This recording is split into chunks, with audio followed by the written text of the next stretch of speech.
All right, my friends, let's have some fun with macro data. What we're going to try to do is compute the correlations among different treasury yields. I'm going to look at a small snapshot of data. You can see on the share screen, monthly data, 2023, January all the way through December for the 1 month, 3 month, all the way out to the 30 year. I've already gathered that data for you here. If you want to try to create this on your own, you could just compute, any random data that you want. The structure, the size, if you do want to follow along, is 11 by 12. Okay, so I have that data. First thing I want to do is compute some sample stats. There's lots of ways in which we could do this. We could get fancy by setting it up as a table. I'll just call average. And what's nice about setting it up in this way is that you can simply copy that down across all of these. Okay, so that's the first thing I want you to do, compute the averages.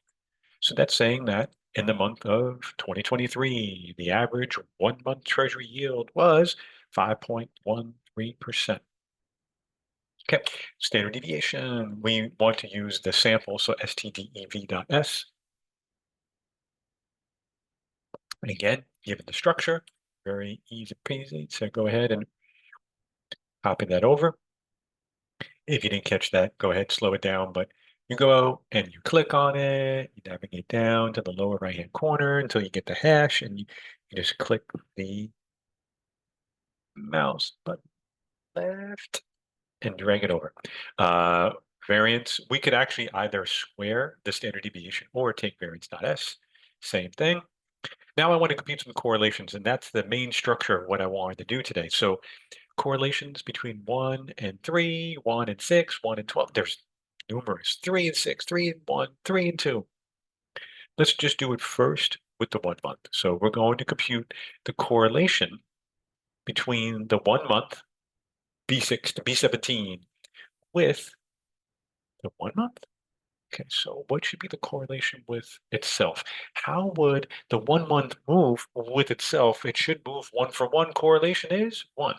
Now take that formula and drag it over to here. By doing so, you get to understand why I have the dollar sign on the B6 and the dollar sign on the B17. I want to lock in that 1 month, lock in that 1 month, lock in that 1 month with the Correl function. So this is telling me that the correlation between the 1 month treasury yield and the 30 year is 0.72. It was quite high early on, and then it starts to decline. So as we go to longer and longer maturities, the relationship between the short end and long end of the yield curve starts to fall apart a little bit. That's not surprising. There's all sorts of theories to back that up.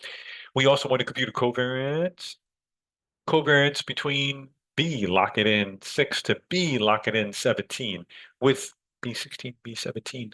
So should this be 1 as well? Covariance.s, we said the correlation was 1. It's not. The covariance of an object with itself is not 1. The covariance of the object with itself. Well, what's a covariance? If you remember, it's an expectation of that variable d-mean with that variable demeaned variance. That's exactly what the covariance with itself is. It's the variance. Okay, so the covariance between the 1 month and the 6 month is not the variance. That's a separate object. Lock in B6 to lock in B17 with the D's in this. And the covariances do change. Okay, and then we're going to use degrees of freedom, not obvious yet, but we will get to that in a second. We're going to count. I said there was 12 months. Take off 1. You have to estimate one of those things. So we're going to lose 1 degree of freedom. Okay, we're going to use those sample stats. First thing I want to do is actually standardize the data. Standardize Z-scores, if you remember those. They tell you how far away from the mean you are. And what you're going to do is you're going to take the value and you're going to subtract off the average and then divide by the standard deviation.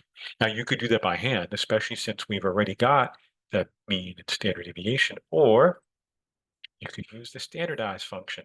So what are we going to standardize? B6, that first observation. And then we want to put in the mean, which we found at B18. Notice we're locking in not the B, we're locking in the 18. And then we need the standard deviation. Every time you click on one of those entry points, it lights up, it highlights in bold so you can see what you're clicking. So we're able to standardize. Now you can take that and copy that down.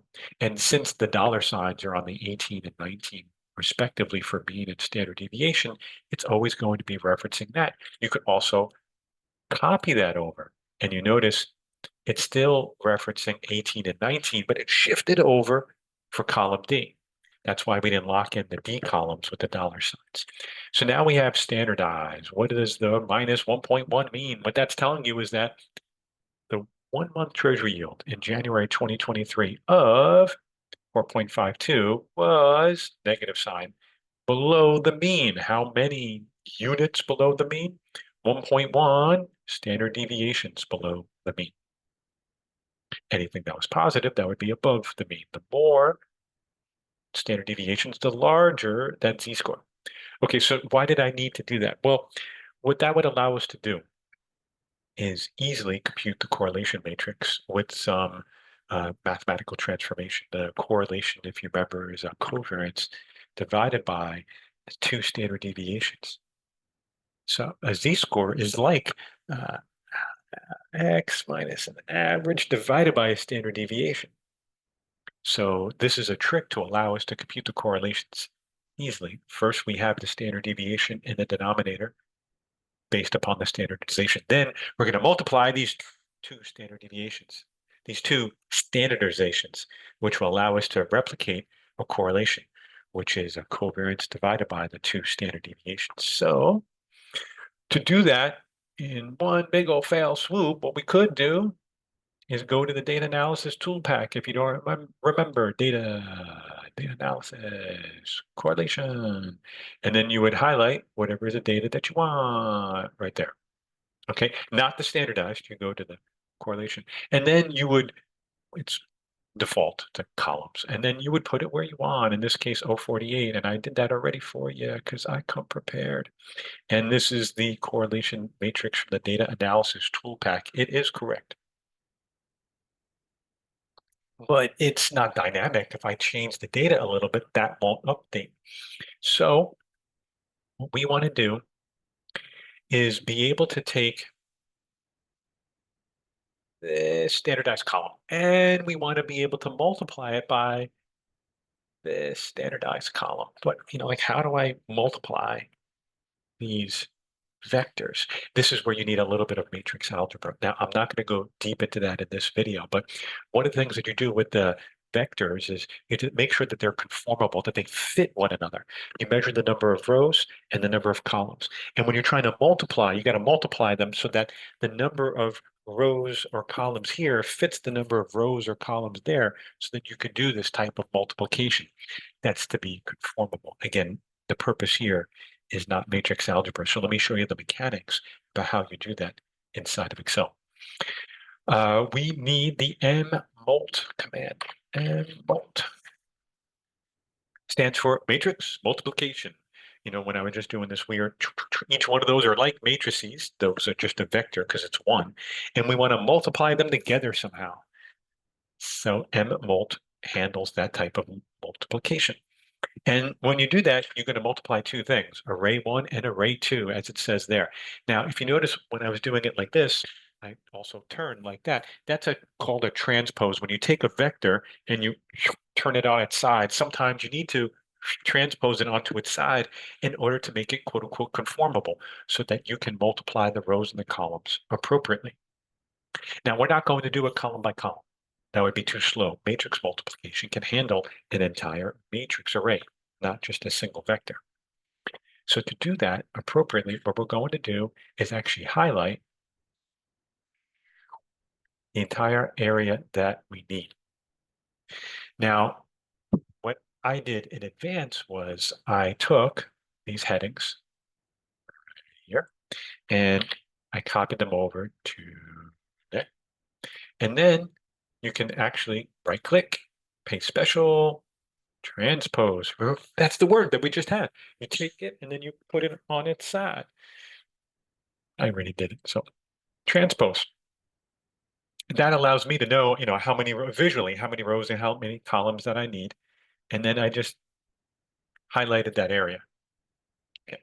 Now, with that highlighted, what you're going to do is go in there and start typing a formula, mmult.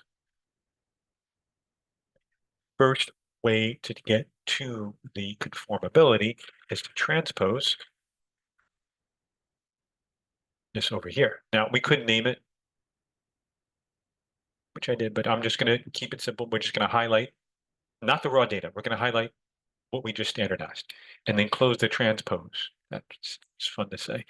Close that transpose. And then what we want is correlation is like a covariance divided by the two standard deviations. It's kind of like multiplying these objects with themselves. So what we're going to do is take it again and then close that. Hold up. Now what I want you to do is divide by the degrees of freedom. I said before, I'll let you know when that comes in.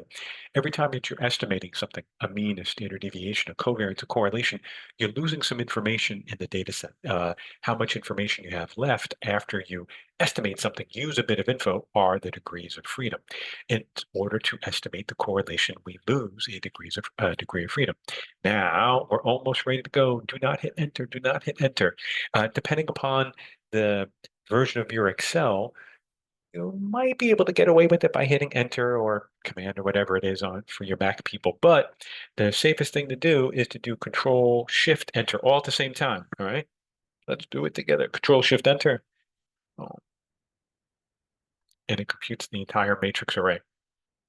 Now, what you might notice is that over here, it's got these curly brackets. I didn't write curly brackets. It automatically imposes those when you have some type of matrix array. So you got diagonals that are all ones, which is exactly what matches over here, right? And that's what the toolpath gave us because the correlation between the 1 month and itself is 1. Yours may not yet have the fancy schmancy highlighting of the colors, so you could go over here, home and conditional formatting, and you could pick whatever color scale you want. The green means bigger. Well, the biggest you can get for a correlation is 1, and there's several ones, so hard green means a +1. The red doesn't necessarily mean negative. We can set up a rule for that. That just means given the entire matrix array, those are the smallest values. So what you start to notice is that on any given row, it's the correlations between each of those maturities with the 1 month. Starts out really strong with the short maturities and gets weaker and weaker with longer. Hey, by the way, that's exactly what we computed up over here. Now, as I go down, I'm anchoring on the 6 month, the 1 year, the 2 year, the 10 year, the 30 year. And what you notice is actually the exact opposite. Those long maturities tend to move together, but not as much with the short maturities. It's green over on the right and reddish over on the left. So it's the opposite of what we had above. Why would that be? Correlation matrix is symmetric. The correlation between the 30 year and the 1 month is the same as the correlation between the 1 month and the 30 year. That's why you have it 0.72 on each of those. All right, so that's how you compute a correlation matrix. Take raw data, standardize, do the fancy mmult with the transpose. Don't forget the degrees of freedom. Hope that helps.